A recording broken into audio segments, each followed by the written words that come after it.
Charlotte, aujourd'hui tu restes à la maison. Tu ne forces rien, tu ne conduis pas, tu ne montes pas les escaliers, tu ne portes rien. Jean, je suis enceinte, je ne suis pas malade. Pour moi, c'est pareil.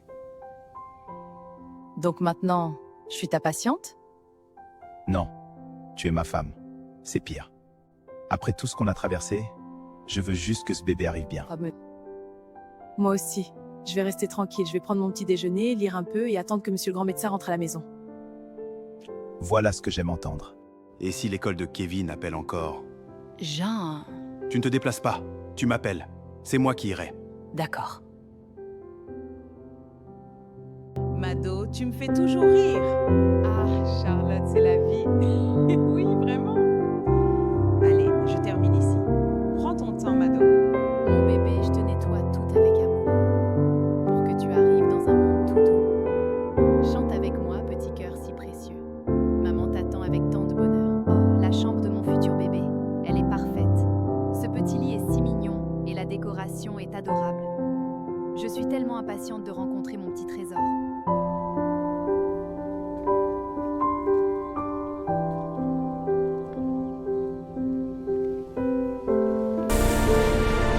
Allô? Les histoires de Lise. Allô? Oui, c'est bien la maman de Kevin. Madame Ambal, excusez-nous de vous déranger encore, mais il faut que vous veniez rapidement. Encore? Qu'est-ce qu'il a fait cette fois-ci? Il y a eu une bagarre pendant la pause, camarade, et la situation en a dégénéré. Mon Dieu. Est-ce que l'autre enfant va bien? Oui, mais la direction veut vous voir. Aujourd'hui même. Très bien, j'arrive. Coucou mon amour. Comment tu vas aujourd'hui? Attends, Charlotte, tu es dans la voiture? Oui, chérie, je suis en route. En route pour où? Charlotte, je t'ai demandé de rester à la maison. L'école de Kevin m'a appelé. Apparemment, il y a eu une bagarre. Je vais voir ce qui s'est passé. Non. Non, Charlotte. Fais demi-tour. Jean, calme-toi, ce n'est pas loin. Ce n'est pas une question de distance, tu es enceinte de 6 mois. Tu sais très bien que cette grossesse est fragile. Je sais, mon amour, mais c'est notre fils. Justement, c'est notre fils, donc je vais m'en occuper. Dès que je me libère, je passe à l'école. Tu as des patientes qui t'attendent, Jean. Et toi, tu portes notre enfant. Tu comprends la différence? Je vais bien. Je conduis doucement. Charlotte, écoute-moi. Tu ne dois pas te fatiguer, tu ne dois pas t'énerver, tu ne dois pas te déplacer pour des histoires de bagarre à l'école. Je vais juste parler au directeur et je rentre. Non, je n'aime pas ça. Chérie, ne t'inquiète pas, tout va bien se passer. Charlotte, Oui? Promets-moi que tu fais attention. Je te le promets. Et Kevin, ce garçon-là va finir par me faire perdre la tête. C'est encore un enfant, Jean. Un enfant de 14 ans qui refuse de comprendre que ses actes ont des conséquences. On parlera à son retour. Je t'appelle dès que j'arrive à l'école. Charlotte, je t'aime. Moi aussi, mon amour.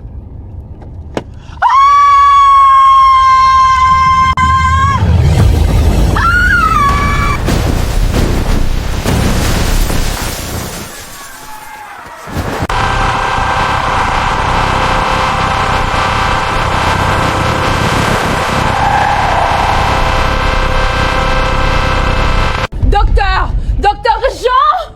qu'est-ce qu'il y a? C'est madame, votre femme, il y a eu un accident! Quoi? Quel accident? Un accident de voiture, elle est blessée! Poussez-vous! Laissez-moi passer! Docteur, que se passe-t-il? Ma femme, elle est en danger! Laisse...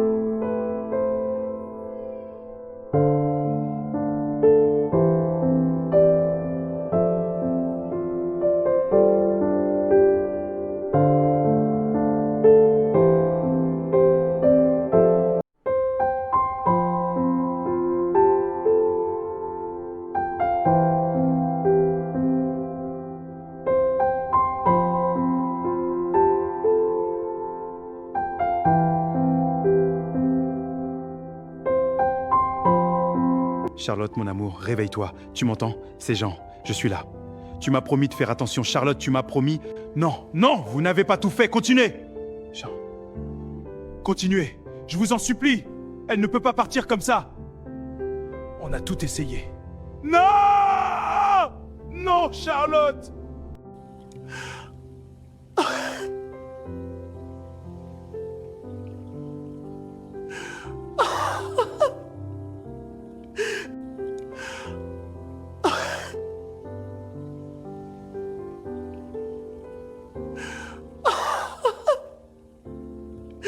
Courage, docteur. Tenez bon.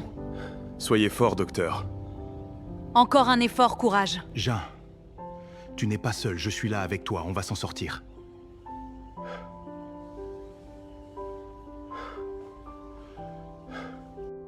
Papa, elle est où, maman? Papa, dis-moi qu'elle va bien. Papa? Ta mère est morte. Non. Elle est morte en venant régler tes histoires. Non, Alain. Il doit entendre. Je ne savais pas qu'elle allait venir. Mais tu savais qu'on en avait assez de venir à l'école pour toi. Papa, je suis désolé, mais... Tes excuses ne ramèneront pas ta mère.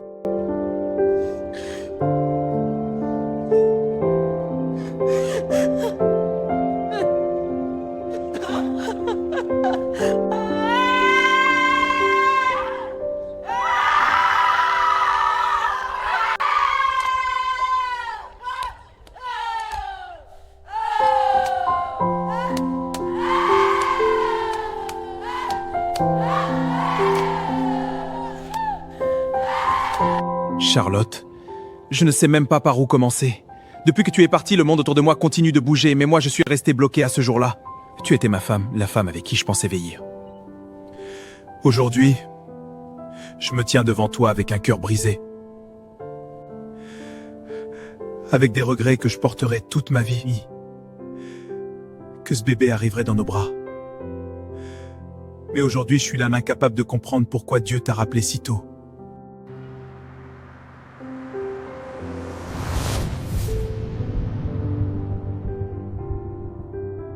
Bonjour, papa.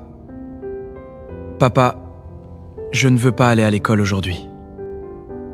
Pourquoi? Tout le monde va me regarder. Tout le monde va parler. Tu aurais dû y penser avant. Papa, Tu vas aller à l'école. mais maman vient de mourir. Et Ne prononce pas son nom pour te protéger de tes responsabilités. Papa, tu peux me déposer à l'école aujourd'hui? Comme avant. Demande au chauffeur. Papa, s'il te plaît. Kevin, je n'ai pas la force de faire semblant. Faire semblant de quoi? De ne pas penser à ta mère chaque fois que je te regarde. Oublie pas de créer encore des problèmes. Papa, tu ne vas pas à l'hôpital? Fais tes bagages. Mes bagages pour aller où? Tu pars en Suisse, En Suisse? dans un internat. Tout est déjà réglé. Quoi? Mais pourquoi tu ne m'as rien dit? Parce que je ne te demande pas ton avis. Papa, je vais changer. Je te promets, je vais changer. S'il te plaît, ne m'envoie pas loin. Kevin, je n'ai plus la force. La force. De quoi? La force de te regarder tous les jours. Donc tu ne veux plus de moi? Je veux que tu partes. Papa, Le chauffeur t'accompagnera. Tu ne vas même pas me dire au revoir?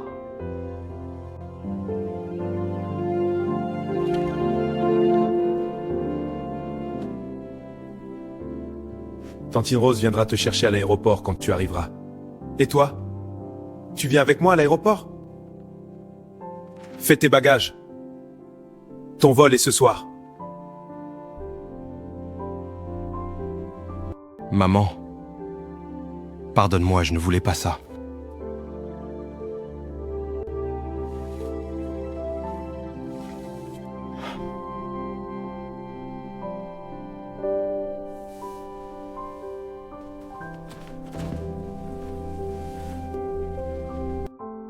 Va-t'en, Kevin. Papa, je voulais juste te dire au revoir. Ton chauffeur t'attend.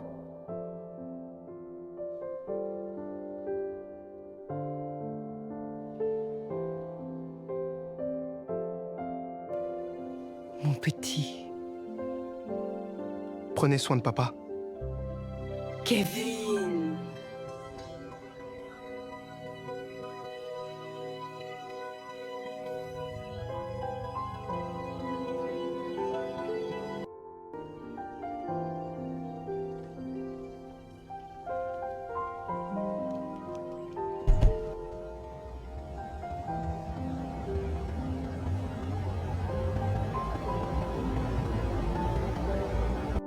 Je fais ça pour ne pas le détester davantage. Je fais ça pour ne pas lui dire un jour des mots que je ne pourrai jamais effacer.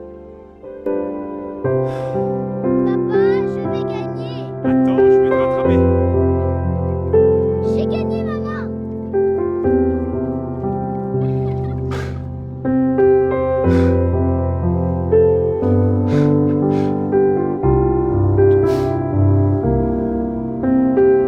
Tiens mon petit, ta carte bancaire. Ton père te fera un virement tous les mois. Sois fort, montre-lui que tu peux changer. Merci, tonton. Je ne vais pas mentir. Quand mon père m'a envoyé en Suisse, j'ai eu l'impression qu'il me chassait de sa vie. Je savais que maman était morte à cause de cet accident. Je savais qu'elle avait pris la route ce jour-là parce qu'on l'avait appelée pour moi. Et depuis ce jour, cette pensée ne me quittait plus. Si je n'avais pas été aussi turbulent, si je n'avais pas toujours répondu au professeur, si je n'avais pas été aussi impulsif, peut-être que maman serait encore là. Dans la voiture qui m'emmenait à l'aéroport, je regardais la ville défiler par la fenêtre, et je revoyais son visage, son sourire, sa voix, ses mains sur mon épaule quand elle me disait « Kevin, tu dois apprendre à te calmer ». Mais moi, je n'écoutais jamais vraiment. Je pensais que j'avais le temps de changer. Je pensais que maman serait toujours là pour me défendre. Je pensais que papa finirait toujours par me pardonner. Mais ce jour-là, j'ai compris qu'une seule erreur pouvait détruire toute une famille. Viens ici, mon enfant. Il n'est pas venu. Je sais, mon chéri, je sais. Ton père souffre, Kevin. Mais moi aussi. Je sais, mon fils, je sais. Je suis là pour toi. Et je serai toujours là pour toi, mon enfant. Merci, Tante Rose. Le plus dur, c'était de comprendre que mon père avait préféré me laisser partir seul. Dans l'avion, j'ai regardé les nuages pendant longtemps. Au début, j'étais en colère contre lui. Je me disais qu'il m'avait abandonné, qu'il ne m'aimait plus, qu'il me punissait pour la mort de maman. Puis, plus les heures passaient, plus je repensais à son regard, ce regard vide, ce visage fatigué, cette douleur qu'il ne savait même plus cacher. Et j'ai compris quelque chose. Mon père aussi était brisé. Il avait perdu sa femme. Il avait perdu le bébé qu'ils attendaient. Et chaque fois qu'il me regardait, il revoyait l'accident. Je ne pouvais pas lui en vouloir complètement. Mais même si je le comprenais, ça ne changeait pas le fait qu'il m'avait abandonné. Moi aussi j'avais perdu maman. Moi aussi j'avais mal. Moi aussi j'avais besoin de lui. Mais ce jour-là, j'ai compris que je devais être fort pour d'eux, fort pour moi, et peut-être même fort pour mon père. Quand l'avion a commencé à descendre au-dessus de la Suisse, j'ai regardé les montagnes par le hublot. Tout était beau. Tout était calme. Mais dans mon cœur, il y avait une tempête. Je me suis fait une promesse ce jour-là. Je n'allais plus être ce garçon impulsif. Je n'allais plus être ce garçon qui crée des problèmes. Je n'allais plus donner à mon père une raison de me regarder avec honte ou douleur. J'allais me concentrer sur mes études. J'allais réussir. J'allais devenir quelqu'un, pas seulement pour moi, pas seulement pour maman, mais aussi pour mon père. Parce qu'au fond de moi, malgré tout, j'espérais encore une chose, qu'un jour, il me regarde à nouveau comme son fils, qu'un jour il trouve la force de me pardonner. Et peut-être que ce jour-là, moi aussi je trouverai la force de lui pardonner de m'avoir laissé partir seul. Les gars, pour l'examen, vous révisez quoi? Les chapitres 5 à 7, c'est dense.